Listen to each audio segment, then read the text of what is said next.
Hello guys, स्वागत है आपका हमारी एक और नवी वीडियो में। आज की कहानी है कानपुर का भूतिया घर। कानपुर शहर में एक पुराने से पुराना घर था जो कई सालों से खाली पड़ा हुआ था। इस घर के बारे में कई कहानियाँ और भूत प्रेत अनुभव सुनाए जाते थे। लोग इसे भयानक और ख़तरनाक स्थान मानते थे, लेकिन वहाँ रहने वाले किसी भी व्यक्ति ने इस बात की पुष्टि नहीं की थी। एक रात तीसरे घंटे के आसपास तीन दोस्त रोहन, अमित और विनय ने ठाकुराई मार्ग के पास इस घर के बारे में चर्चा की। उन्होंने एक दूसरे को भयावह इतिहास सुनाया, लेकिन उन्हें अपने दोस्तों के साथ इस भूतिया घर का सफ़र करने का भी मन कर रहा था। अगले दिन तीनों दोस्त दिन भर की तैयारियों के बाद वहां पहुंचे। घर बहुत पुराना और डरावना दिख रहा था। वह सोच रहे थे कि कहीं अनजाने में कोई घुस तो नहीं जाएगा, लेकिन उनकी बहादुरी के साथ वह सभी घर में ध्यान से घुस गए। घर के भीतर की स्थिति और हवा कुछ अजीब थी।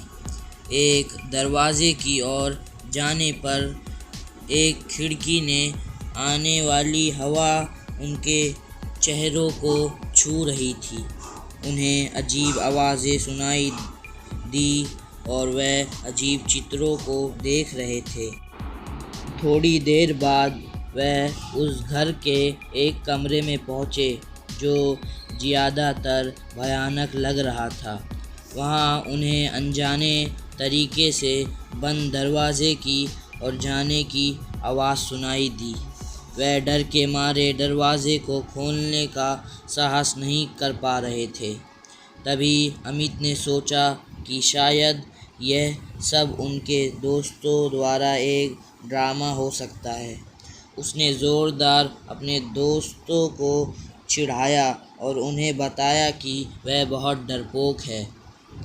उस समय विनय और रोहन ने अमित को एक ही साथ गले लगाया और कहा, ठीक है, हम मजाक नहीं कर रहे। यह घर सचमुच भूतिया है और हमें यहाँ से तुरंत बाहर निकलना होगा। भयानक चीखें और भयंकर तत्वों के साथ तीनों दोस्त जल्दी से घर के बाहर निकल गए। वह जीवित होकर रहने की खुशी महसूस कर रहे थे। उनके इस अनुभव ने उनको बहुत बड़ा सबक सुना दिया था। वह बहुत डरे हुए अपने घर पहुंचते हैं और वह अपने मम्मी पापा को ये सब बात बताते हैं। उनके मम्मी पापा उनको डांटते हैं और बोलते हैं कि तुम आज के बाद ये सब जगह नहीं जाओगे। अगर आपको ये स्टोरी अच्छी लगी हो तो सब्सक्राइब कीजिए और लाइक कीजिए।